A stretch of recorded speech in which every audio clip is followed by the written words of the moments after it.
Welcome to the Off Leash Podcast with Dr. Pete. I'm Dr. Pete, and we're glad you've joined us for today's show. Remember, we're not here to say what you want us to say, but we're here to be an advocate for your pet. That's right. And today we have 0 special guests, just Pete and I. Yep. So We're doing it alone. So. So we're going to jump right into it. Well, is there anything that's been going on with you lately? Not really. I mean, I just got back from a continuing ed event, and I went to a couple of sessions on this. And my partner was down there too, Dr. Van Rijswijk. He's been with us for a long time, and we talked a little bit about kind of a lot of refresher stuff. You go in and you listen to something, and there's some things are reaffirmed. How you're doing things are reaffirmed, and they were talking a little bit about. Some of these dogs have skin infections, they have allergies, and then they have subsequent skin infections because they have the allergies. Or maybe they're getting staph infections just because they have, let's say they're hypothyroid, or maybe they're even cushingoid, which is an adrenal disorder. Hypothyroid is obviously a thyroid disorder. But nonetheless, they have these staph infections, and in the past, we've always just kind of put them on antibiotics. But, they kind of stress the importance of using topicals, shampoos and rinses, and that sort of stuff. And we probably don't use enough of that. I have a question for you about shampoos. Maybe we should save it for a segment, but... Well, it's all right. Every time I use a dog shampoo on my dog, I feel like it makes their skin super flaky and irritated and itchy. So I went to a groomer, and she said that Dawn dish soap works really well for dogs. Yeah, I don't use Dawn. The thing I don't like about it takes all the oils off. And sometimes the body, the skin is going to be healthy if it has more oils on it. Now, I think there's a reason to get some stuff off, but I don't use Dawn. We're more likely to use a chlorhexidine shampoo, and we talk about the contact time. So you lather them up. Typically in the shower, we wash your hair and we leave it on for about 15 or 20 seconds, and we wash it off. But we're not trying to really treat any specific condition. However, with dogs, we're trying to do this thing where we're going to go try to minimize the number of yeast on the skin, number of bacteria in the skin. So we put that all on and get it lathered in real good. And then we leave it on for 3 minutes. It's called contact time. And you got to make sure you're just not putting the shampoo into the water and then putting the water on the dog. You have to have the shampoo itself. Most of these chlorhexidines either come in 2%, sometimes 4%. I've even seen them 3.5%. But no, it doesn't. It's not all that important. But obviously, the stronger it is, the more likely it is to be effective. But you just leave it on for, 3 to 5 minutes. Right. We used to joke about one Justin Bieber song. Not that we like the Biebs or anything, but we joke about it. One Justin Bieber song. You leave it on. I don't even think you could name a Justin Bieber song. I can't name a Justin Bieber song or any other of that generation. Nonetheless, you leave it on for 3 to 5 minutes, and then you repeat it every 4, 5, 6 days. Yeah. And sometimes sometimes you're not risking that chance of getting MRSA-resistant bugs because you're using an antiseptic type shampoo to get these things off. And then you let the dog kind of heal themselves, and you get like there'll be sebaceous oils out on the skin, and what you're going to do is you're going to wash all the sebaceous oils off probably with these shampoos. And when they do, the bacteria kind of go with them. Now, just remember, just because you got everything, and people even tell you the dogs smell better, then they'll tell you 3 days later, dogs smell bad again. Mostly because there's a lot of that bacteria were in the hair follicles, and then when the sebum came up out of the hair follicle, it brought the bacteria and the stink with it. Right. So that's I think that's probably something that people ought to think a little more about. I mean, listen. A lot of it has to do with what their situation is. Do they have a bathtub? Do they have any place where they can actually take their pet and, bathe them easily without making the whole place a big mess? Mm-hmm. And lots of times they don't. They're bent over and they're in the shower and they're trying to get all this done. And you got to be worried about, when you get these shampoos with these detergents and stuff in them, that you got to be worried you don't get that in the eyeball. I think that you did that once with our dog Sam. Remember? I gave him a did. bath. He got a corneal ulcer, so you got to be pretty careful about that. And Sam never sat still for a bath. No, that's right. But he would lick the bubbles. The thing to have done with him would have been put a little petroleum jelly in his eye before we did it. Do you think that petroleum jelly is something that every dog owner should own when they're giving their dog a bath? I think if it's an idiot and you're worried about getting shampoo in the eye. So any of my dogs. Yeah, any of your dogs would probably need to have that. But just make sure you get them rinsed out and make sure you're not working right around sometimes they got some dandruff up around, the top of their head and stuff, and people are kind of, they can be reckless with it. So we don't want to get. I don't give very many dogs a bath. I mean, my dogs don't get baths very often because they're labs. Yep. And I'm not a big advocate to give a dog a bath every week unless you have a medical condition. Then you like to go ahead and bathe them and keep them clean and stuff. Now, if they go out and roll in something dead, which a lot of them do, that's always a nice thing about cats. They don't.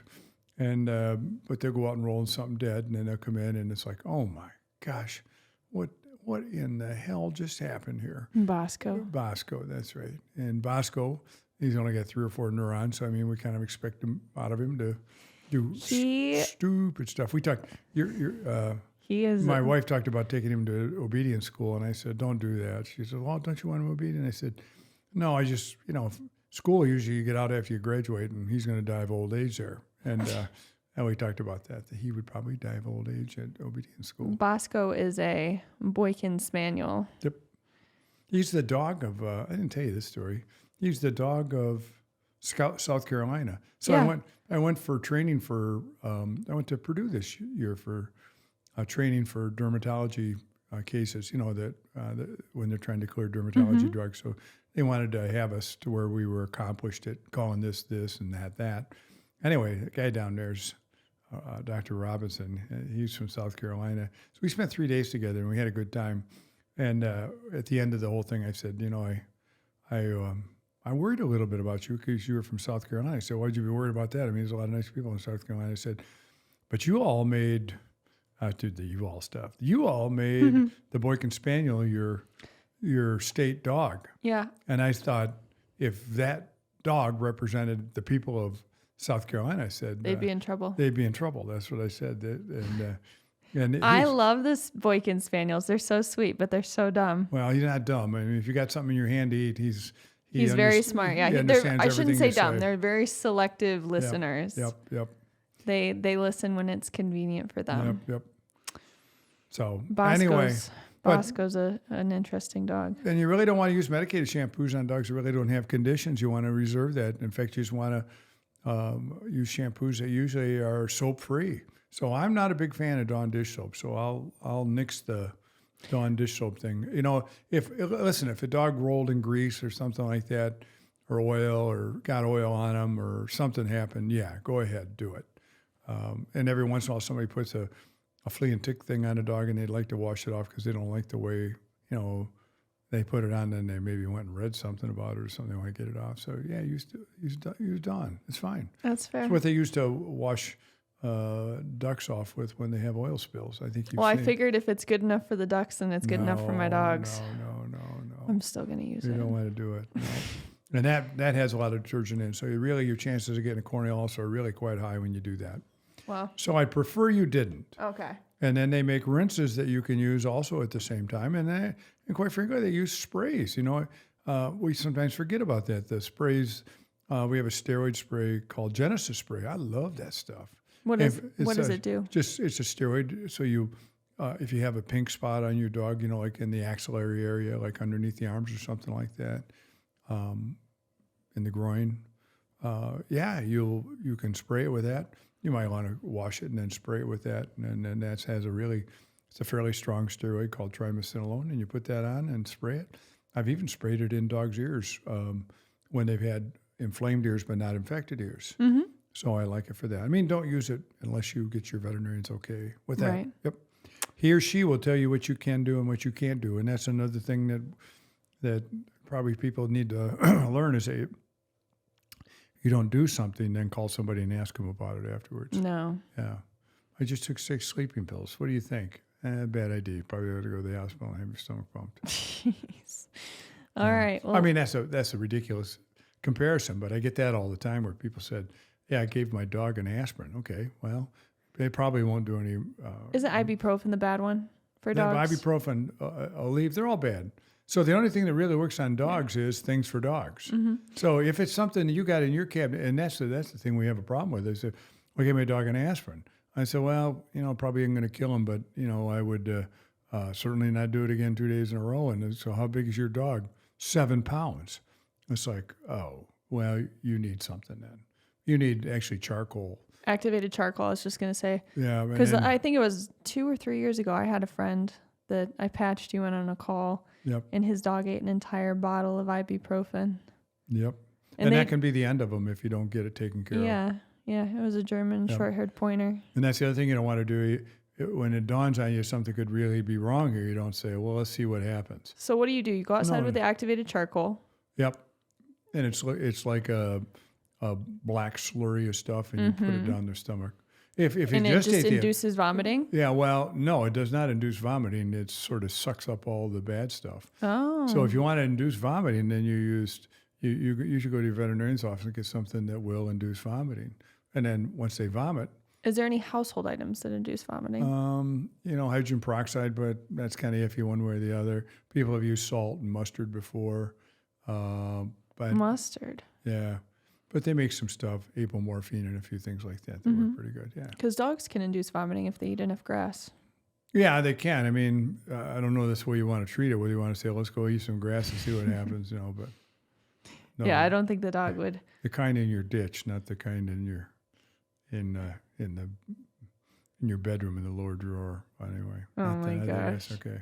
Anyway. You've had some dogs eat that kind of grass too, though. Do, yeah. All the time. Yep. Nothing is funnier to me when I worked at your clinic than a dog that came in that ate weed. Well, the not funny part was going up and explaining to the people, we were pretty sure we could smell what this dog smelled like, and we could see what this dog looked like.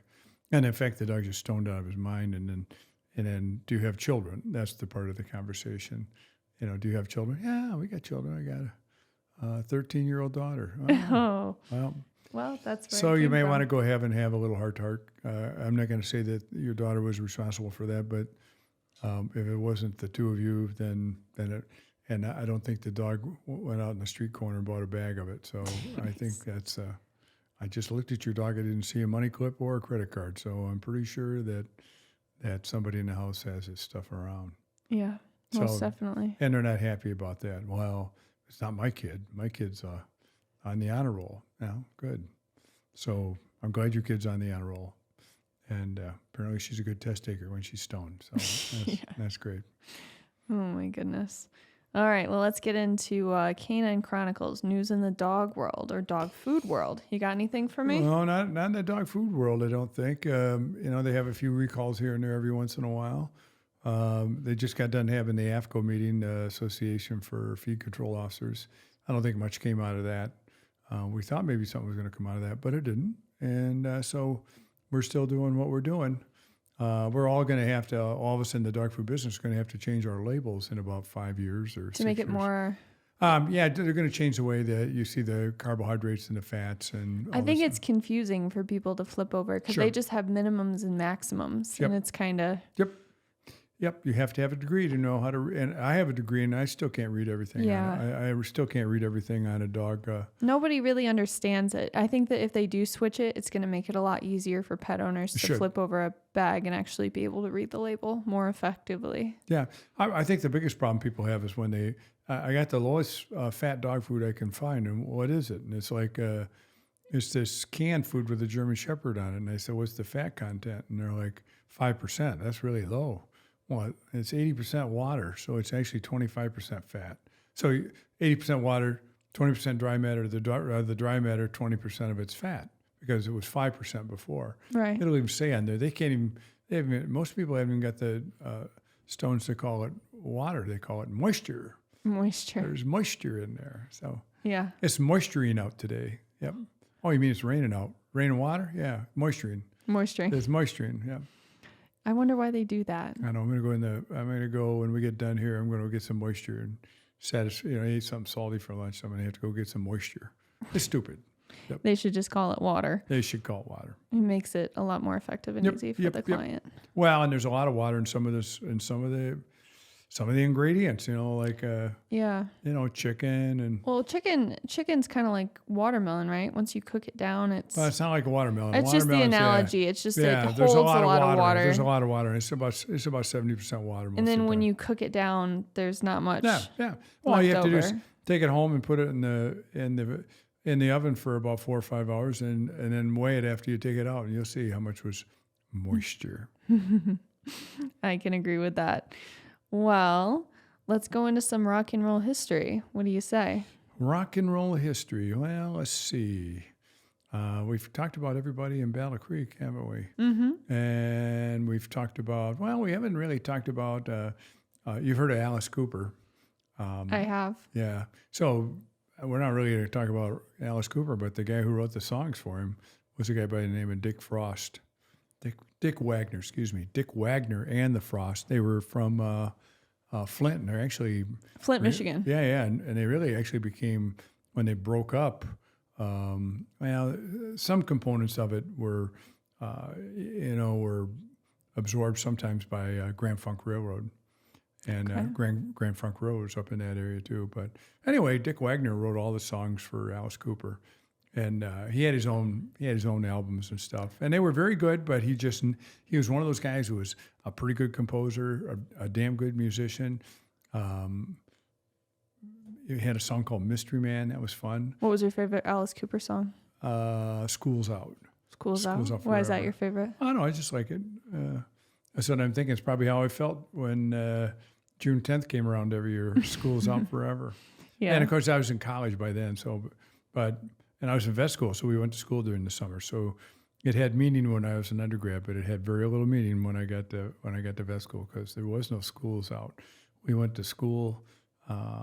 Actually, usually during finals week, you don't have to go to school. We had to go to school during finals week and then take our finals in the evening or something. So yeah, kind of crazy. But anyway, Dick Wagner and the Frost, and they had a big song called Mystery Man. I don't know if you can pull that up, but maybe some other time we can. But anyway, Dick Wagner, he's deceased now, and he had a very colorful career, Dick Wagner and the Frost, but he did a lot of stuff, and he was kind of a local hero around here. And he did a lot of collaboration with Alice Cooper. And Alice Cooper's kind of a wild-looking guy, but apparently in real life he's fairly normal, just about like everybody else. Yeah. So. What was the song? Mystery Man. What do you got? Man. What do you got there? I'm looking it up as we speak. Yeah. When was this song written? Oh, probably in 1968, 67. And it's by Alice Cooper? No. Dick Wagner and the Frost. Dick Wagner. Dick Wagner and the Frost. There we go. Let's see what you got. Yeah. This song? This is probably the intro to it. Yeah, this is it. Yeah. I haven't heard of this in a long time. You can play it loud. It's meant to be played loud. Anyway, they were from... They were a good group, and they stuck together for a long time. They kind of went around and played junior colleges and bars and those sorts of things, colleges. And I don't know if they ever, when he died, I think he was in Arizona. Yep, here we go. Yep. This is a different recording than I've heard, but anyway. Is it? Yeah. Fun song, though. Yeah. Anyway, good. I feel like an uncanny amount of rock and roll history. Yeah, and I kind of feel bad about it because as a veterinarian, I should be storing better stuff in there, not this stuff, Mystery Man. But this is fun stuff. Yeah. This is, I don't know. I learn a lot. This has a big, long intro, which it's probably the wrong song to. It's a good song. Anyway, is that who's doing it right there? Yeah, or? Dick Wagner. Yep. Well, I have the Dick Wagner and the Frost underneath. I clicked the wrong one, but I like it. Okay. Yeah, Dick Wagner's was a little better than this. Anyway, it's fun.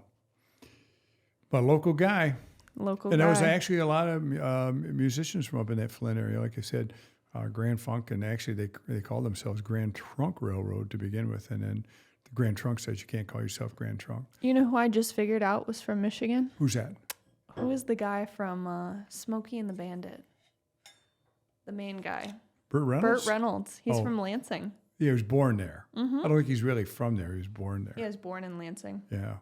I did not know that. Malcolm X was born in Lansing. So there's a lot of people. Yeah, there's a lot of people born in Lansing. There's a lot of famous people from Michigan. Yep. Gotta represent. All right. Getting into our main segment, information and peace of mind. Today, I wanted to bring up a topic and get your thoughts and opinions on it. Well, I thought maybe today we'd talk about lumps and bumps. Clients come in all the time to have their dogs vaccinated, and they'll go, what about this lump? What about this lump? What about that lump? And usually we're always trying to make sure we're pretty proactive about figuring out what it is. So we take your dog back. We do what's called a fine needle aspirate, FNA. So you stick a needle, usually about a 20 gauge needle, into this tumor, and then you suck and pull material out of the middle of that tumor, then put it on a slide, stain it, see if it has any malignant properties. Right. So I think that's the thing that clients need to do there. They're concerned about those. And you, like Labrador Retrievers, the problem with labs is they all get They lipomas. do get a lot of fatty tumors. Yeah, they get a lot of fatty tumors. And, Well, Emlyn down in Florida, one of our clients stopped in with her dog. Sure. Great looking dog for 10 years old, especially for a lab. Yep. But one fatty tumor. Yep. And she was asking about if she should get it removed or not. You leave them alone. I've had some get really, really big, where the veterinarian said, don't do it, don't do it, don't do it. Maybe we should have done it. And that's a problem. I mean, I took one off one time. I think it was like 14 pounds. Those need to be taken off. But if they don't get any bigger than a big marble or something like that, just leave them alone. The only ones that ever get to be real problematic is every once in a while you'll get one in a muscle.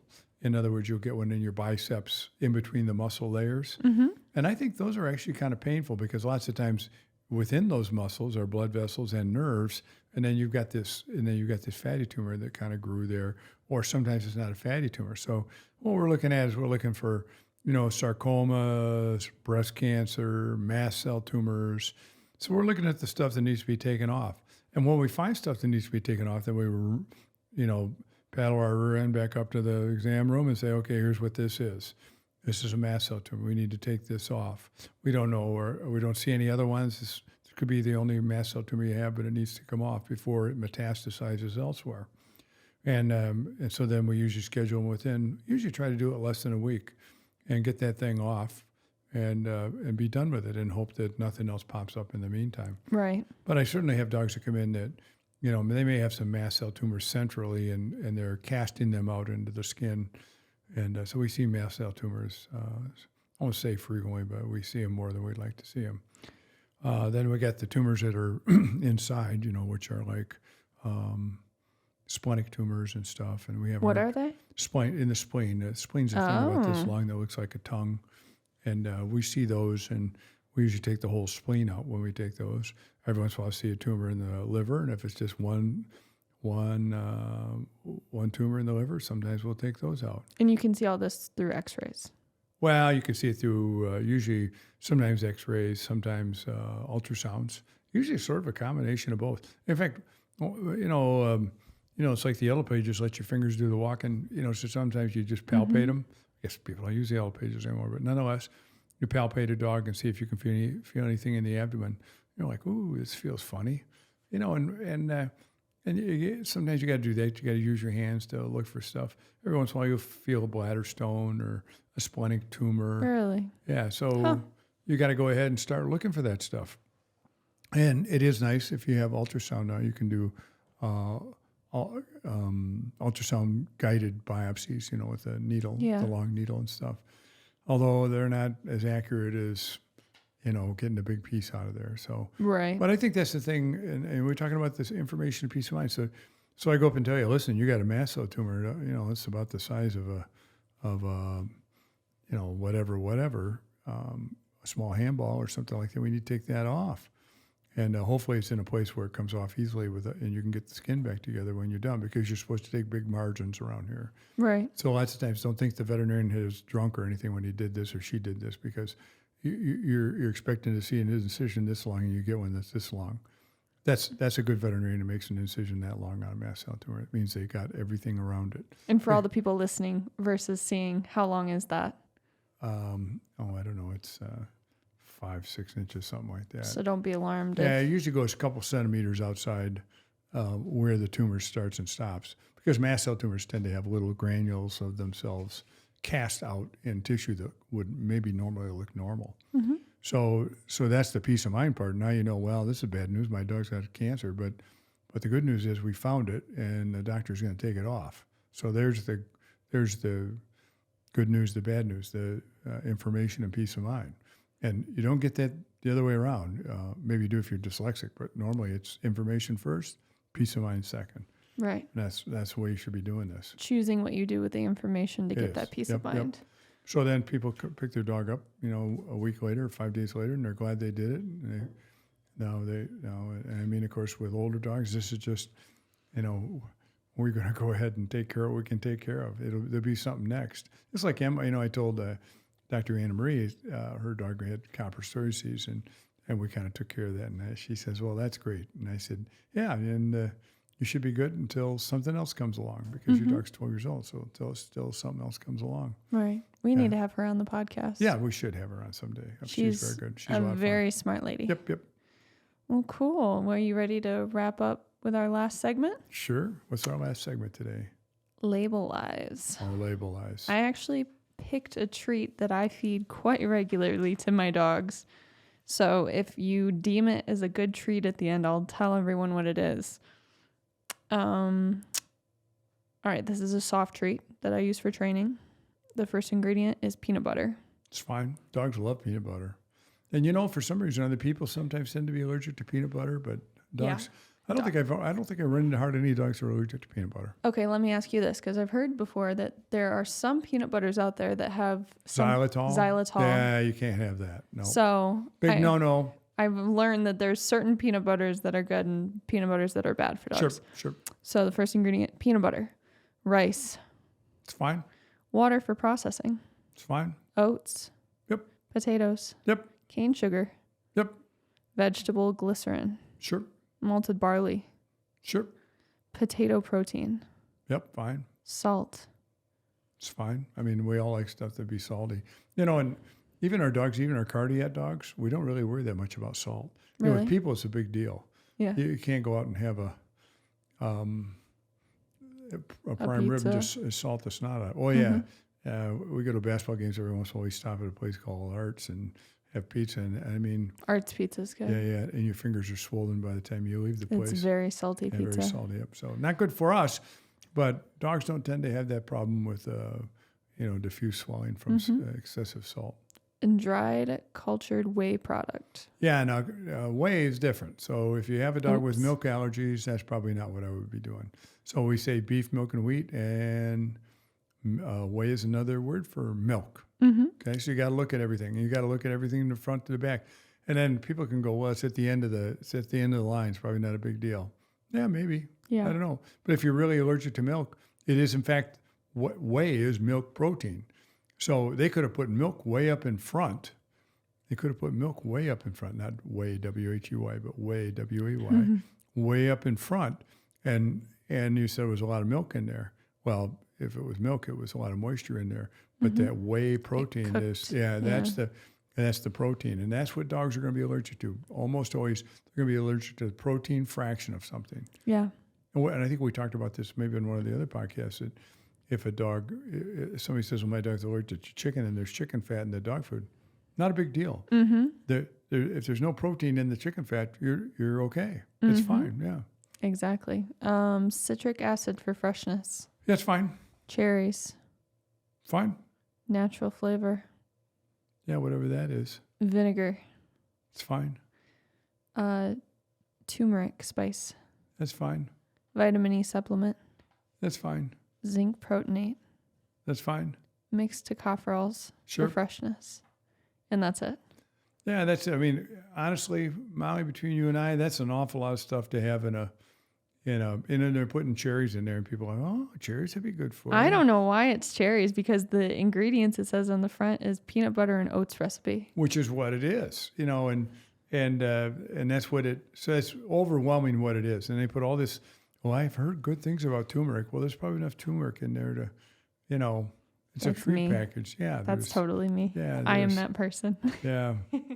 Yeah, you shouldn't be that person because, you were the one that told me when I first got a dog and I read on the back of the bag, I'm like, there's blueberries in this diet. And you're like, at the very end. Yeah, and I said, if you want blueberries, go get blueberries and throw them in your dog's food. And I think you said to me, there's probably one blueberry in that bag. Yeah, it's like if you go home and tell your wife, yeah, I had a prime rib and I had some mixed vegetables and it's like, oh, I'm glad you have vegetables. One lima bean and one little piece of carrot. Oh, those are vegetables. Yeah, they are technically. Yeah. If they have children, they're really vegetables. There's more than just one. So, but So this is not a great treat. It's all right. It's got whey in it. So if you're allergic to milk, this is not what I would give. I know. So if your dog got ear infections when you ate these things. I don't have a dog right now that has ear infections. Good for you. We've not really talked that much about ear infections, have we? We'll do that someday. We will. Yep. Well, we talked about it with Storm yesterday. Yep. Yeah. Oh, we did. Okay. That's right. But yeah, ear infections are definitely a problem. I don't have any dogs right now with ear infections. Nope. We don't either. But we're not feeding them anything that we think would propagate that. For anybody that doesn't know, I have a constant rotation of dogs at my house because I train and sell hunting labs part-time. And your dogs are like 7 or 8 months old, and they may not have developed their food allergies yet, but they could develop their food allergies yet. When's like the latest state that you'd see a food allergy Well, you could develop? see it any time, but typically once they get to be 15 months of age or older, I'm kind of thinking, well, if you haven't got it yet, you're probably not going to get it. Mm-hmm. You know, it's like you grow up your whole life, and all of a sudden at 47, you get a big growth of pimples all over you. I mean, it's like, really? You should have had those when you were like 13 years old when everybody else had them. Yeah. So can it happen? I guess it can. Will it happen? Probably not. Right. And I think that's what you got to look at. It's probably not. So if you get through the first 14, 15 months of age and you haven't had ear infections, and as long as you don't change what you're eating, there's a good chance you won't have it. Mm-hmm. Yeah. If you ever gone to, when we took you to school, when you were in kindergarten, they always said, okay, you can't bring this to school, you can't bring that to school because we got 2 kids in this class that are allergic to both those things. Okay. And some pediatrician had already figured that out. So that's what you have to know that. And when a dog gets to be 2 years of age and you took him in the veterinarian and said, your dog have food allergies? Well, I don't know. If you had them, the veterinarian should have probably already figured it out. And I think that's the thing. And you have to keep in your mind a good history. And I'm not sure you read to the end of the bag treat to know that there was whey in there. So if your dog had gotten an ear infection, you'd have thought whatever your dog was eating for dog food was causing ear infection. No. It's the whey. I know. Protein. I felt so bad. It was probably 6 months ago. Ben brought his dog into the office, and I think I gave Duke a Cheez-It. And then instantly the next day, Ben was like, "Did you give my dog something?" Yep. It was like almost instant. Okay, well. So he has ear infections really bad. He actually gets staph. Yeah. Well, he gets whatever he gets. Yeah. So, and that's the nice thing. Well, it's not the nice thing. It's the bad thing about ear infections. You could have yeast, you could have staph, you could have Pseudomonas, you could have Proteus. But I just didn't think that one little Cheez-It would make a difference. Yep. Crazy. Well, it's like poison ivy. And we tell people that. Are you allergic to poison ivy? Oh, I'm really allergic to poison ivy.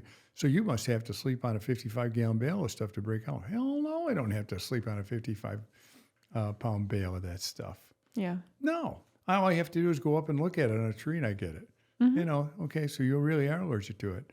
So if you're allergic to poison ivy, in fact, lots of people, they'll have a campfire or something. It's like, what's that piece of branch material on that wood you're burning? They want to know. They want to make sure it's not poison ivy, it's not green, and there's oil in there because they don't want to sniff that smoke and end up in the hospital because that's where you'll end up. Yeah. Yep. Not great. Nope. Well, good stuff. Yeah. Well, why don't we get some outro music? Outro music. Yeah, of course. Outro music. Hey, there you go. Sure appreciate you guys listening along with us today and hoping to be able to share some information that will help you with your animals as much as they love you. Hey, don't forget, you always treat the treatable and prevent the preventable. We'll catch you on our next podcast. Thanks, bye. Thanks. I'm going to go home and wash my dog with Dawn dish soap. Have at her.